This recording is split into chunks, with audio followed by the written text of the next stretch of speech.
So when I look back on this elk season, the two things that really stand out to me, the two highlights, were not only getting my elk myself, but hunting with Barrett. You know, I realized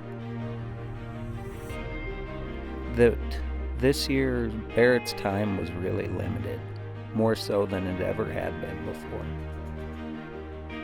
His business is growing exponentially year after year, which is awesome. It's great to see. He's a hard-working individual. He puts his blood, sweat, and tears into that business, so it's great to see it blossom and turn into what it is now.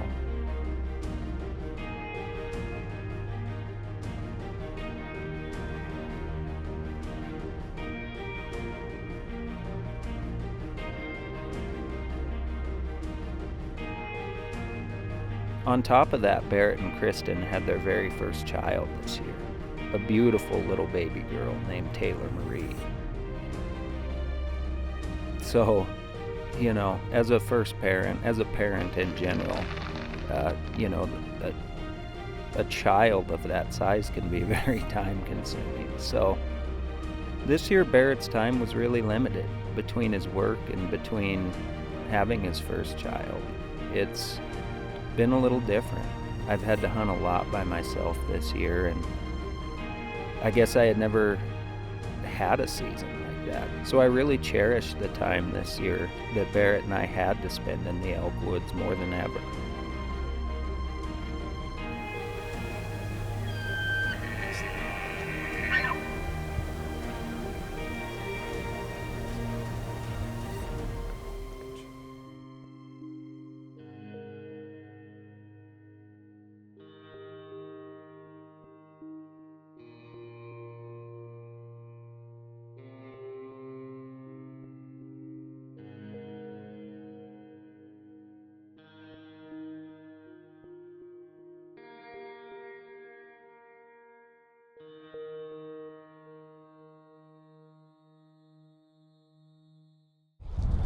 Well, guys, Jason and I are, he met up with me tonight. Last night I got in before he did. I got into a pile of elk in here last night. So tonight we're hoping they do the same thing, come out. I didn't want to disturb them, but we just had a bull bugle over here. It's about 3 o'clock in the afternoon. We're just going to try to get our wind to our advantage and then pick and choose directions. There was a lot of bulls in here last night, so hopes are high we're gonna get into something here this evening. It's been pouring rain all day. We got into one little bull this morning.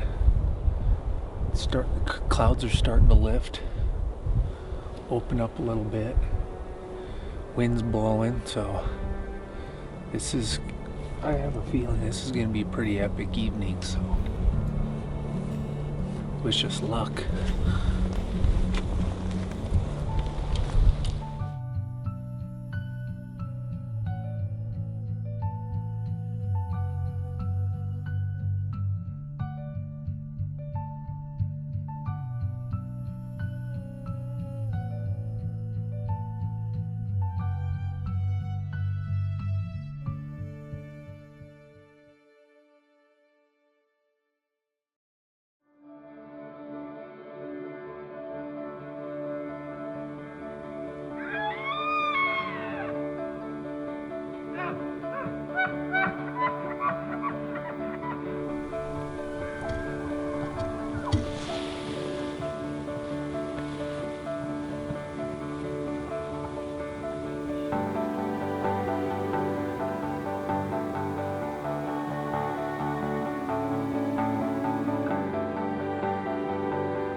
About midway through September, it looked like Barrett was finally going to get his chance.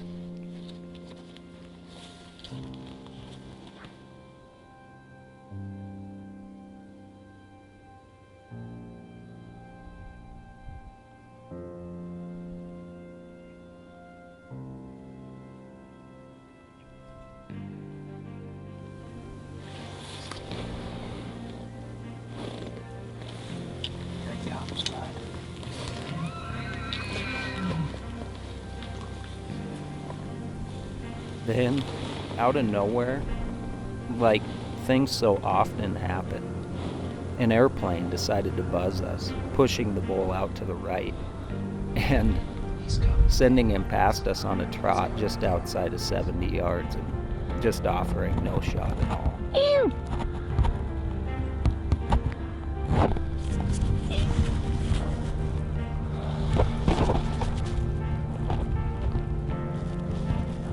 Ew!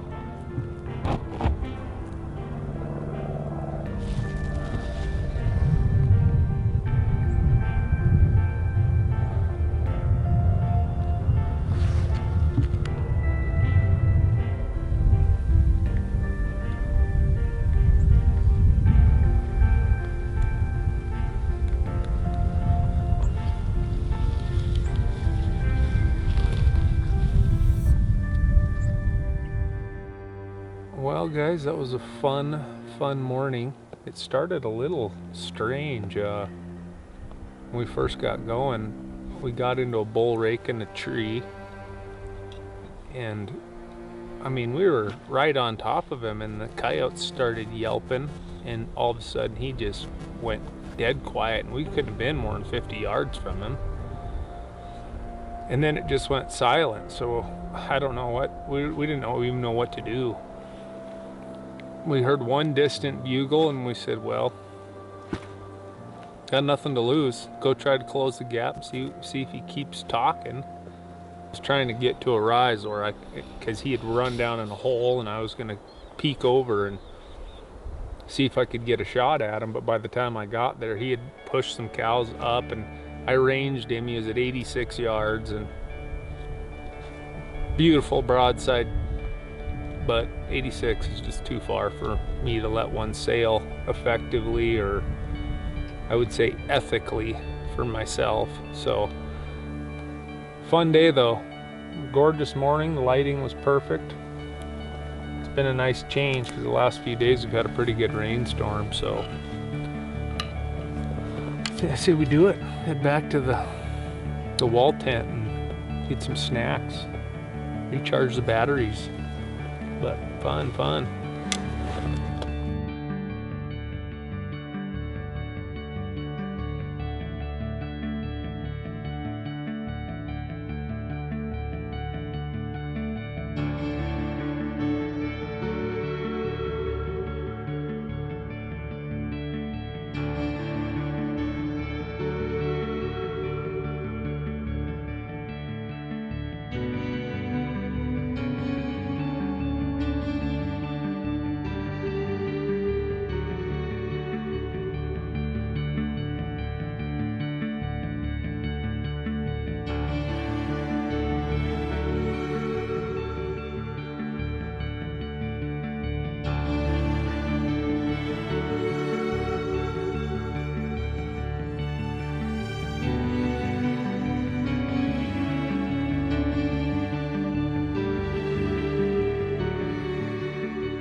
Hunt smarter with the new era of GPS.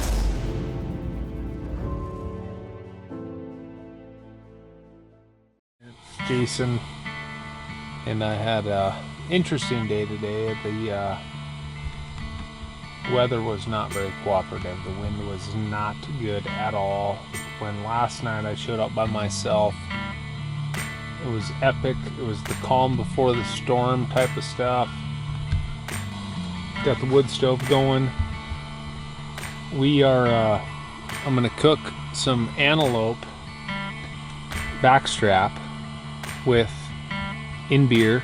So I'm gonna add a little beer to our little span here. It's getting a little warmer in our Montana canvas tent.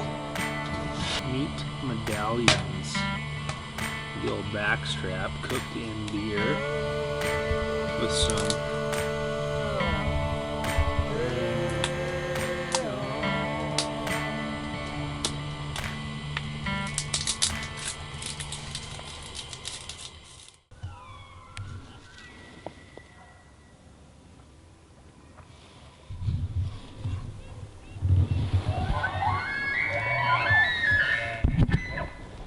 Some mornings of hunting just feel better than others. And this felt like one of those mornings as we got ready. You could hear the bulls bugling right from the wall tent. So I told him, why don't you bring your bow today? I really think we're going to double. And man, am I glad I did.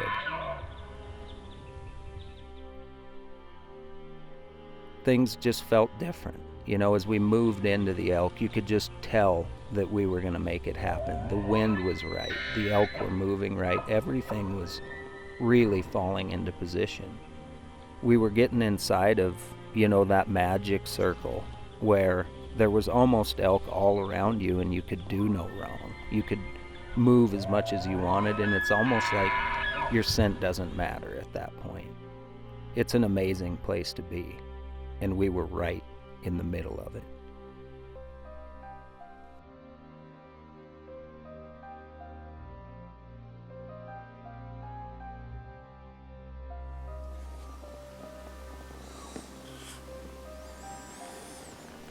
As we discussed the plan, I decided to scoot forward and Barrett stay back, kind of in the cover of the dark timber, and I could kind of work my way out towards where the elk were, sort of out in this meadow. I'll never forget, being just pinned up on this 6x6 out in the meadow in front of me. It really appeared like he was going to come by me at about 40 yards and I would have a perfect shot. All of a sudden behind me I could hear a stampede of hooves and antlers coming through the timber and knew that something had to be happening. As I turned around, there was elk running directly at me, 20 yards away, and I just got ready to draw my bow as I heard Barrett's bow go off. So this morning I'm filming Jason, but I brought my bow just in case, because at camp this morning he said, grab the bow, we're going to do a doubler today. So at that point, the camera was still facing where those elk were out in the field. I just knocked an arrow and turned around and went to full draw while they were in the timber running at me. And the bull stopped in the timber here at 30 yards. Sailed her in there, and I feel pretty good. I think we got ourselves a nice bull this morning.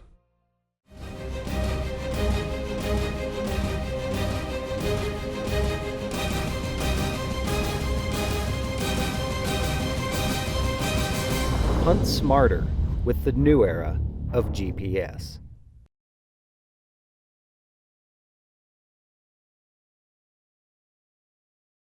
Film me. I mean, I really was kind of in the shooter's position at that time. Oh yeah, the elk were coming to you, coming off your side.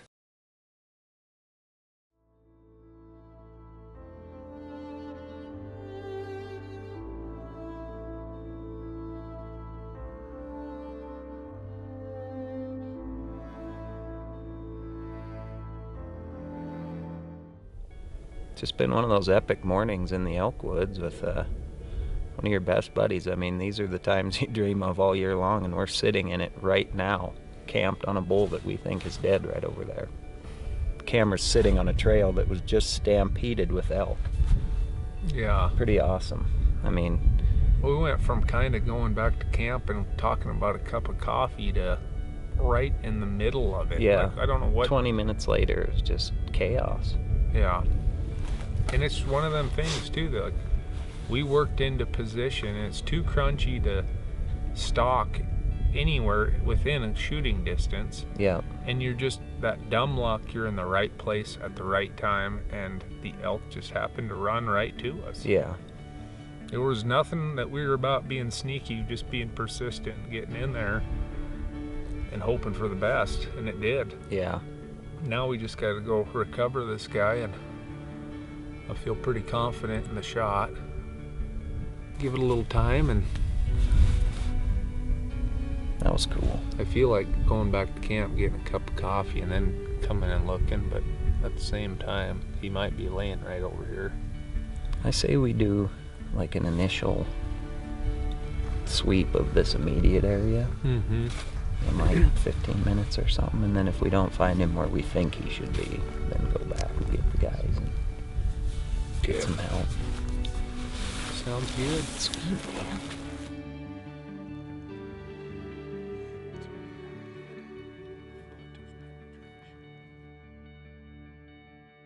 This is my 2015 archery bull elk.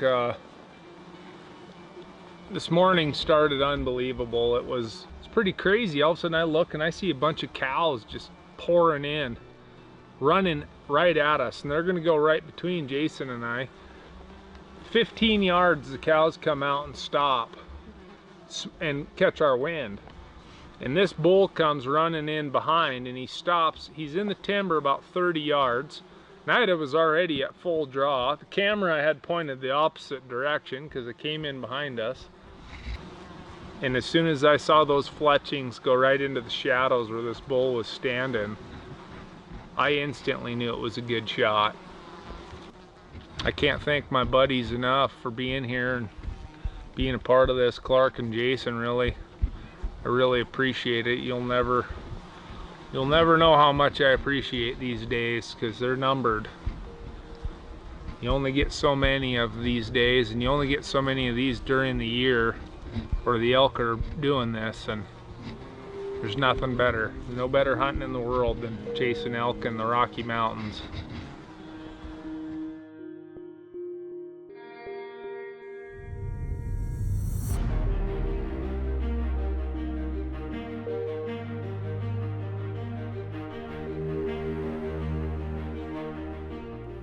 In the end, I look back on this hunt and it just proves how much friendships mean in the hunting community, in the hunting world, and the bonds that it forms between not only friends, but family, fathers and sons, mothers and daughters, mothers and fathers. It's really a special thing, and this hunt proved it once again. I was so proud of Barrett, I am proud of Barrett as a friend, in life. I look at him, I admire Barrett as a father. He's a great father, he's a great husband, and he's a great businessman. It's an honor to be friends with somebody like that and to share our time in the hunting woods together. It's so special, that time, those memories, and you want to make sure when you do get the time, you share them with the people that truly cherish them the same way you do. And Barrett's one of those friends.